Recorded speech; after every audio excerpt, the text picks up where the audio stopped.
Salam saudara-saudara yang dikasihi Tuhan, dimanapun kalian berada. Kembali lagi kita berjumpa dan berkumpul bersama-sama dalam ibadah raya GSJ Pintu Anugerah. Kita percaya bahwa setiap kita di hari-hari ini tetap disertai sama Tuhan, amin. Mari kita siapkan hati kita. Kita akan mulai ibadah kita pada pagi hari ini. Sebelum itu kita akan berdoa. Tuhan, kami mengucap syukur Tuhan Yesus. Kami berterima kasih buat segala yang Kau perbuat dalam hidup kami Tuhan.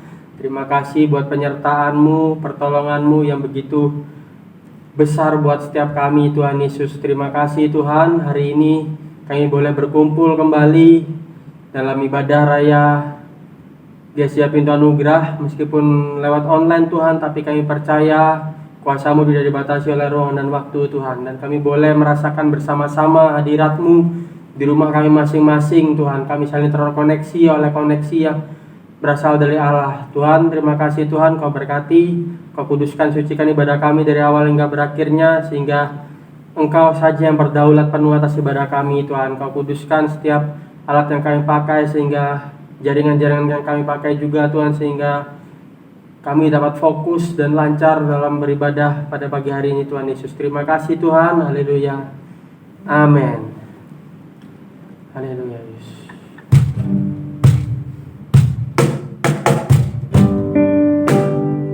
Terima kasih. Mari kita siapkan hati kita.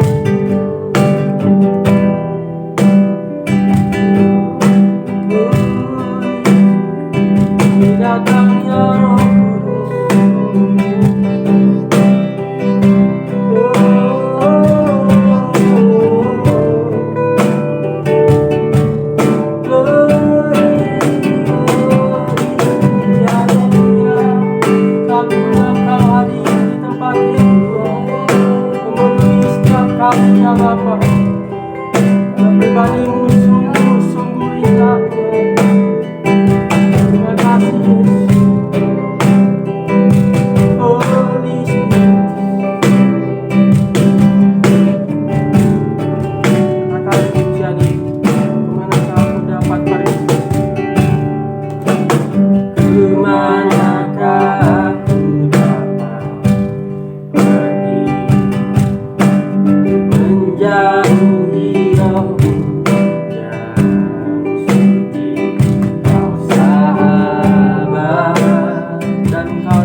terlalu dalam untuk dimengerti,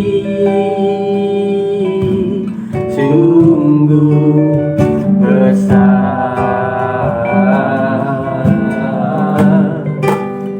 sungguh indah yang kau pikirkan tentangku, tak terselami bagiku. Oh, sungguh indah, sungguh besar Tuhan, besar pengorbananmu bagiku, terlalu dalam untuk dimengerti.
terlalu dalam untuk dimengerti.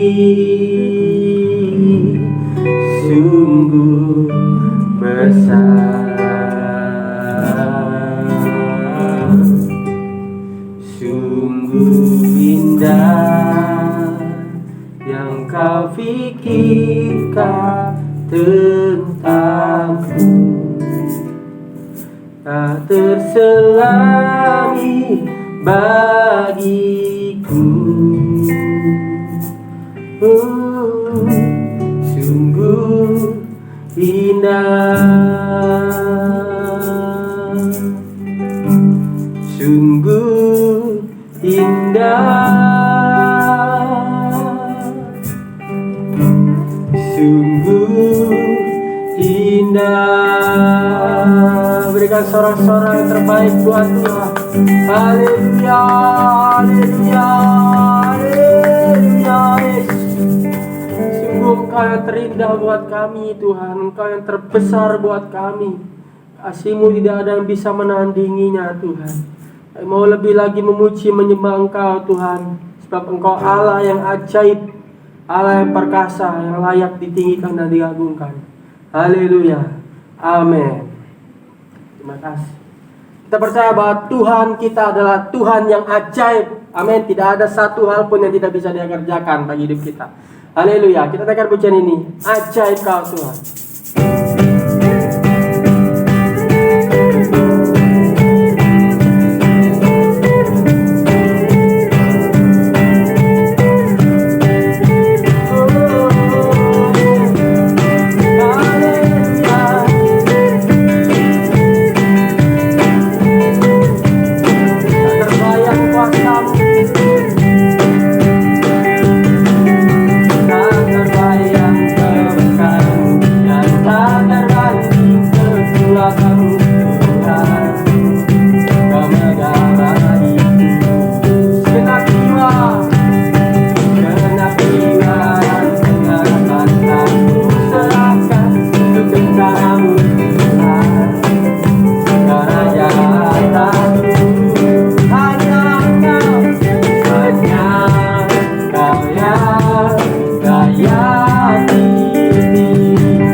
saatnya kita akan mendengarkan firman Tuhan.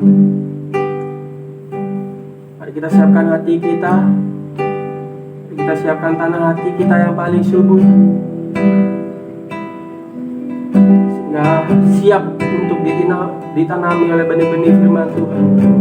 Karena benih-benih itu bertumbuh berakar kuat, berbuah lebat, dan manis rasanya. Terima kasih.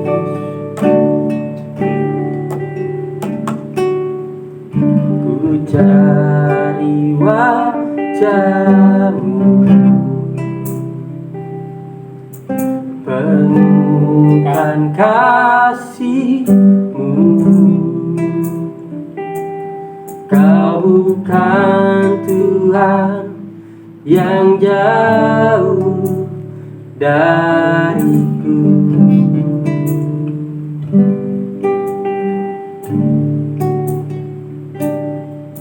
Ku panggil nama-Mu, ku dengar jawab-Mu. Yesus, Kau Tuhan yang selalu dengar seruan hatiku. Sungguh indah Kau Tuhan, penuh kasih dan sayang. Kau tempat penghiburan bagi setiap hati yang terluka. Sungguh indah Kau Tuhan, menara perlindungan. Kau sumber kekuatan bagi semua orang yang membutuhkan.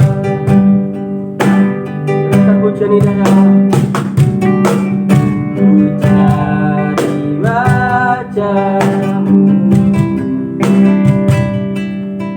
temukan kasih-Mu.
Saya serahkan kepada hamba.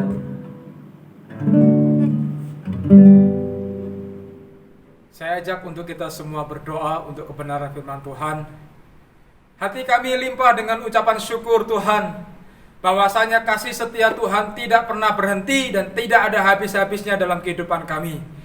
Musim berganti, tapi kasih setia Tuhan tidak pernah meninggalkan kami sendirian.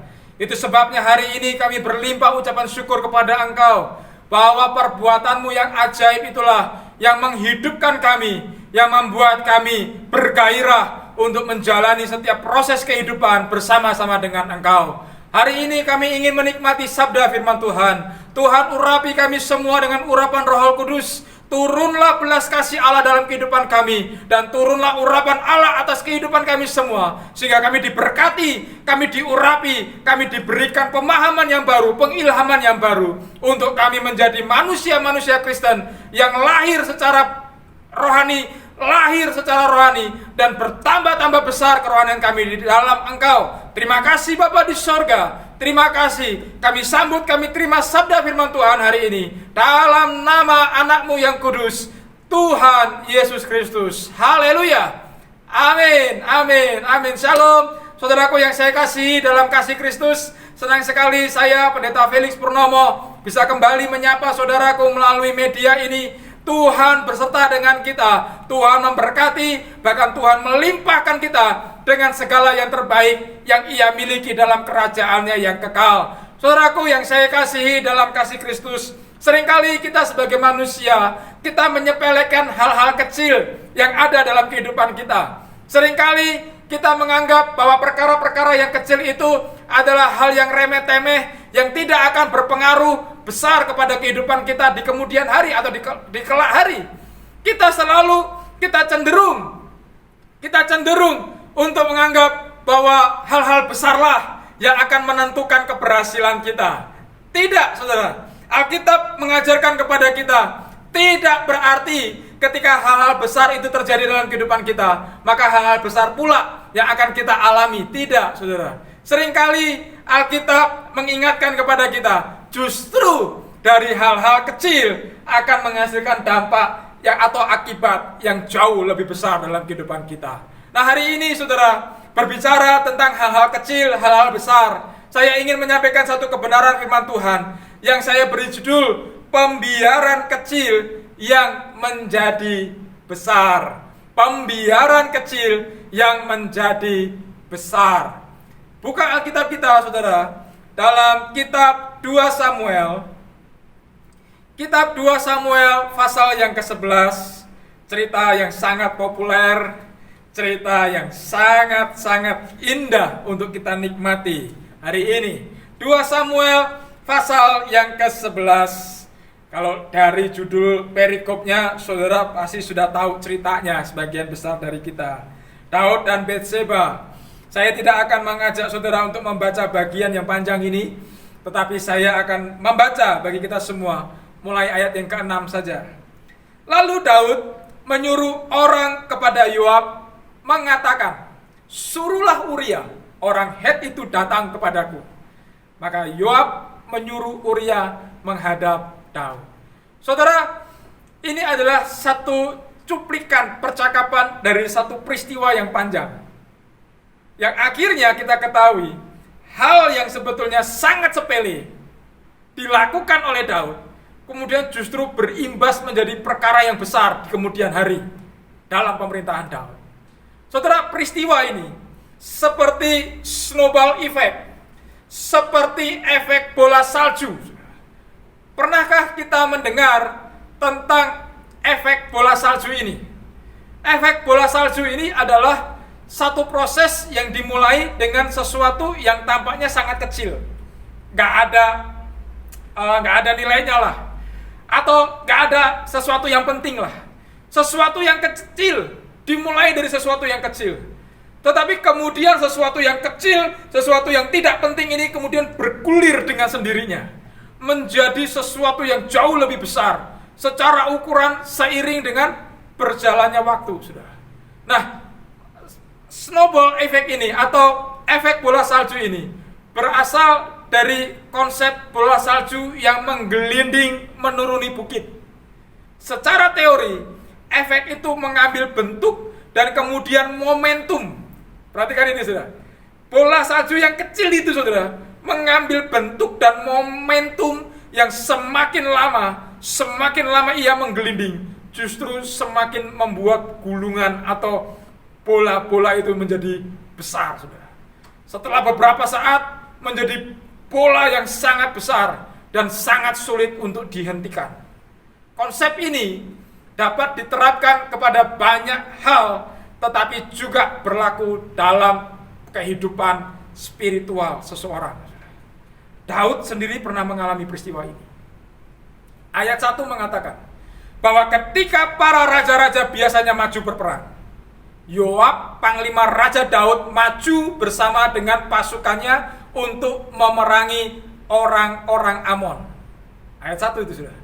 Daud sendiri dikatakan justru memilih tidak ikut berperang. Daud memutuskan untuk tinggal di istana di kota Yerusalem. Nah, pertanyaannya, mengapa Daud tinggal di Yerusalem? Nggak ikut berperang? Saudara, strategi ini sebetulnya atau karakteristik ini sebetulnya bukanlah sebuah kebiasaan atau sifat Daud. Tidak. Kita tahu, saudara, Daud yang masih muda pada waktu itu. Daud memiliki sifat seorang gembala, yang dia rela mengorbankan nyawanya untuk kawanan domba-domba ayahnya yang 2-3 ekor itu. Dan ketika Daud diangkat menjadi panglima perang, kita juga mengenal track recordnya Daud. Daud adalah seorang panglima perang yang sejati. Dia selalu memimpin pasukannya untuk maju berperang. Tetapi hari itu agak sedikit nyeleneh, saudara. Agak sedikit aneh dari kebiasaannya. Strategi ini nggak biasa seperti yang dilakukan oleh Daud. Saya tidak tahu mengapa secara persis mengapa Daud hari itu memilih untuk berbaring nyaman di tempat tidurnya. Tetapi yang jelas Alkitab mengatakan ketika Daud bangun dari tempat pembaringannya, ia lalu berjalan-jalan di atas sotoh istana. Lalu dari atas sotoh istana itu tampak kepada Daud, dari atas sotoh itu seorang perempuan sedang mandi. Perempuan yang sedang mandi itu berparas cantik, dan perempuan itu bernama Batseba. Seperti yang ada dalam judul perikop ini, Daud dan Batseba. Perempuan yang sedang mandi ini, yang cantik ini, yang bernama Batseba ini, saya tidak tahu persis secara sengaja atau tidak sengaja, Daud melihat dari atas sotoh istananya. Daud yang sedang dalam tanda kutip santai. Kenapa saya katakan santai? Sementara yang lainnya berperang, dia justru santai. Daud yang sedang santai itu, saudara, terlena dan membuat dia sangat rentan untuk memanjakan atau memuaskan dirinya. Kalau tidak boleh saya sebut hawa nafsunya. Mengapa? Karena ketika ketergantungan hidupnya kepada Tuhan mulai longgar, hati nurani pun mulai kehilangan ketajamannya.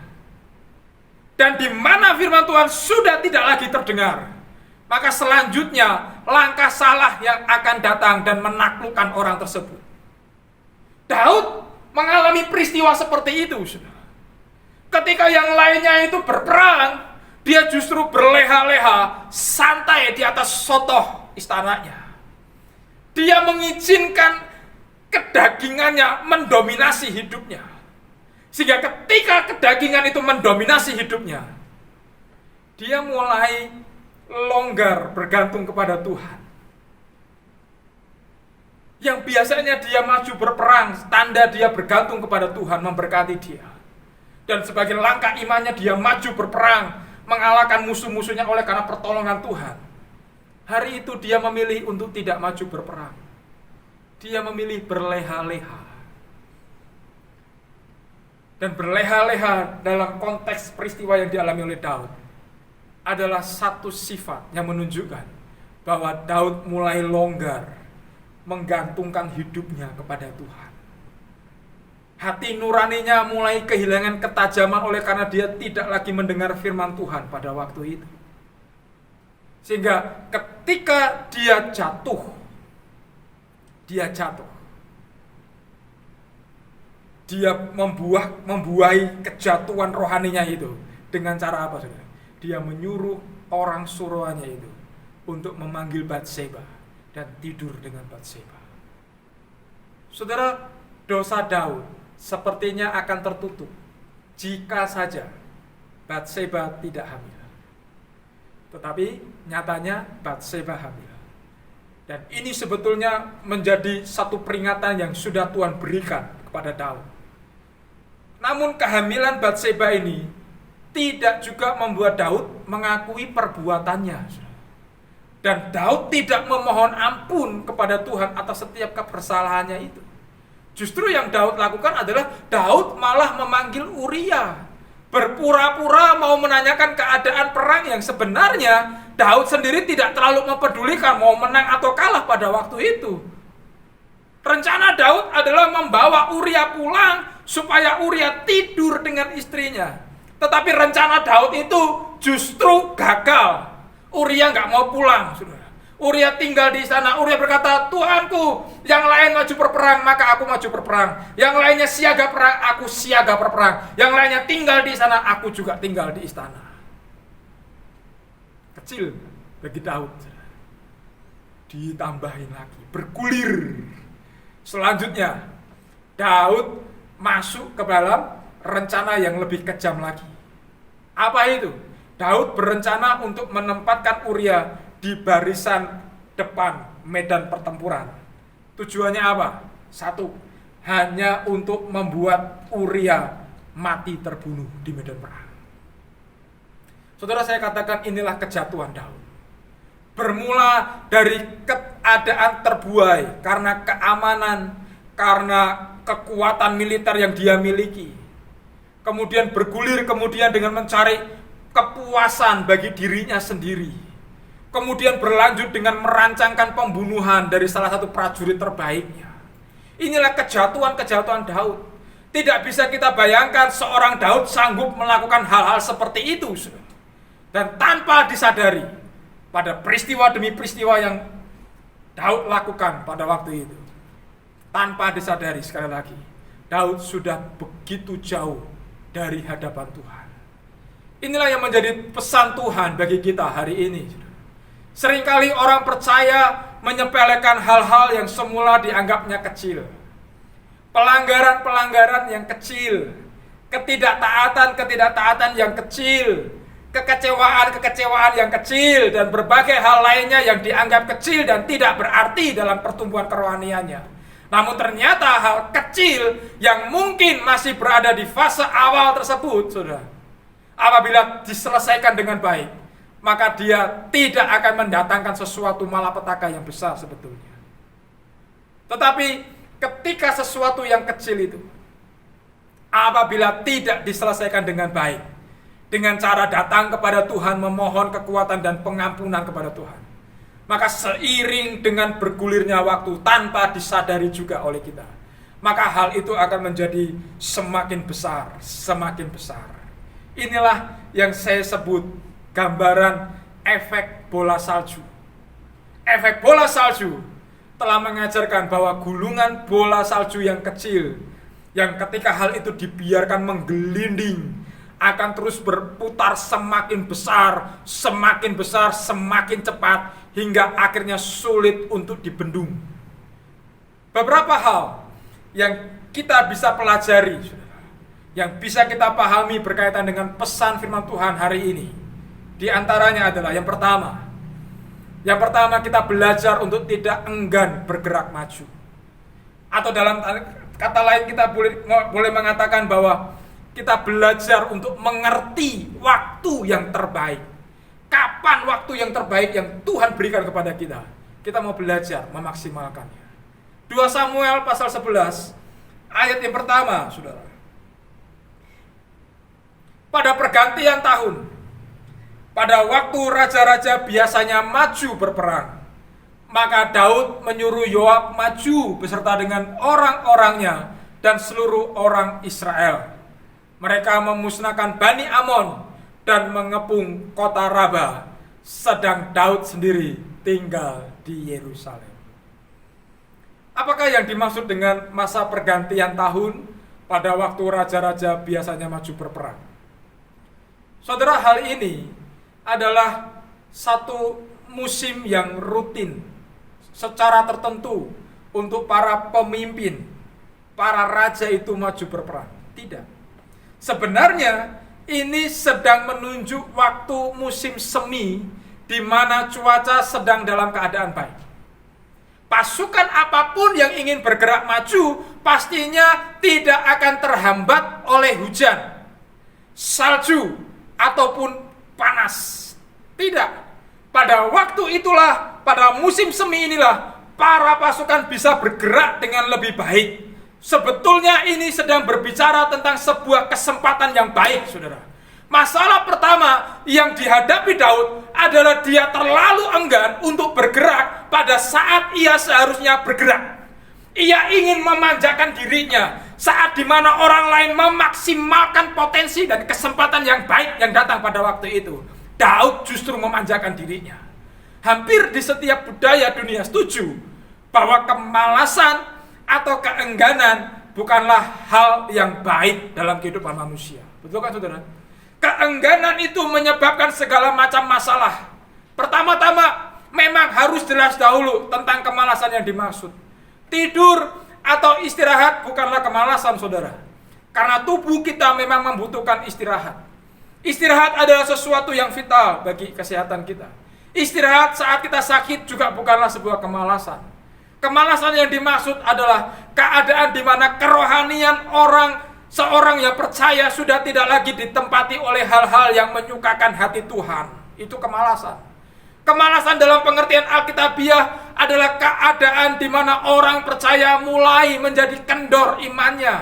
Ingat bahwa hal yang dianggap sepele ini akan mulai bergulir dan justru semakin menjadi besar dan tidak bisa dihentikan. Daud mentolerir dirinya untuk dia enggan bergerak di kesempatan yang sangat baik yang sudah Tuhan izinkan. Sementara yang lain maju berperang, memaksimalkan kesempatan yang baik itu. Karena hari yang sangat baik, musim yang sangat baik, maka maju berperang, tidak ada hambatan. Ini peluang yang terbaik untuk mendapatkan jarahan dari orang-orang atau dari bangsa-bangsa yang ditaklukkan. Tetapi Daud justru bertindak sebaliknya. Dia bermalas-malasan, dia berleha-leha. Dan kita tahu dampak dari kemalasan Daud pada waktu itu justru membuat dia jatuh dalam dosa. Dan dosanya bergulir menjadi dosa yang semakin besar, semakin besar, semakin besar. Saudara, dalam kerohanian kita juga terjadi peristiwa itu. Bisa terjadi peristiwa seperti itu. Kita mulai enggan mendengar suara Tuhan. Kita mulai enggan berdoa. Kita mulai enggan menerima firman Tuhan. Kita mulai enggan membaca firman Tuhan. Yang terjadi ketika hal yang sepele itu, hal yang kecil itu kita abaikan. Dan itu bergulir dari satu waktu ke waktu berikutnya. Terus bergulir akan menjadi satu hal yang besar, berdampak negatif dalam kehidupan kita. Kita menjadi kendor secara iman. Kita menjadi tumpul akan suara Tuhan. Kita nggak bisa lagi peka. Kita menjadi orang-orang yang tidak tahu harus ngapain di dalam kekristenan ini. Karena tidak ada firman yang kita peroleh. Karena apa? Itu tidak terjadi serta-merta. Tapi itu oleh karena pembiaran dari hal-hal yang kecil itu. Dan kita izinkan terjadi berulang kali. Dari waktu ke waktu. Sampai itu menjadi perkara yang besar di hadapan Allah. Yang kedua, saudara, belajar dari peristiwa Daud. Yang kedua, kita belajar untuk peka terhadap peringatan-peringatan yang sudah diberikan. 2 Samuel pasal yang ke-11 ayat yang ketiga. Lalu Daud menyuruh orang bertanya tentang perempuan itu dan orang berkata, itu adalah Batseba binti Iliam, istri Uria orang Het itu. Saudara, keinginan Daud membawa dia masuk ke dalam kesulitan. Daud melihat bahwa Batseba itu menyenangkan matanya. Minggu lalu kita belajar bahwa ketika Lot memilih berdasarkan apa yang dilihat oleh matanya, justru Lot mendapatkan malapetaka. Hari ini kita belajar lagi bahwa ketika Daud melihat Batseba, itu menyenangkan matanya. Kenapa dikatakan menyenangkan matanya? Alkitab mencatat bahwa konon Batseba ini memiliki paras yang sangat cantik. Pada titik ini Daud sudah begitu terpesona. Daud kemudian menyuruh orang bertanya tentang informasi akan perempuan itu. Dan sebagai hasil dari penyelidikan, dari intelijen istana Daud pada waktu itu, Daud mendapatkan informasi yang sangat lengkap, sangat akurat. Di titik ini, seharusnya Daud mengenali tanda peringatan yang diberikan kepadanya. Tanda apa itu? Yang pertama, diinformasikan kepada Daud bahwa Batseba berstatus sebagai istri orang lain. Batseba adalah istri dari Uria, tentara pasukan daripada Daud itu sendiri. Namun sayangnya hal itu tidak menghentikan langkah atau niatan Daud. Daud justru mengabaikan tanda peringatan yang pertama. Lalu kemudian Daud justru mengirim utusan untuk menjemput Batseba ke istana. Kemudian tidurlah mereka bersama.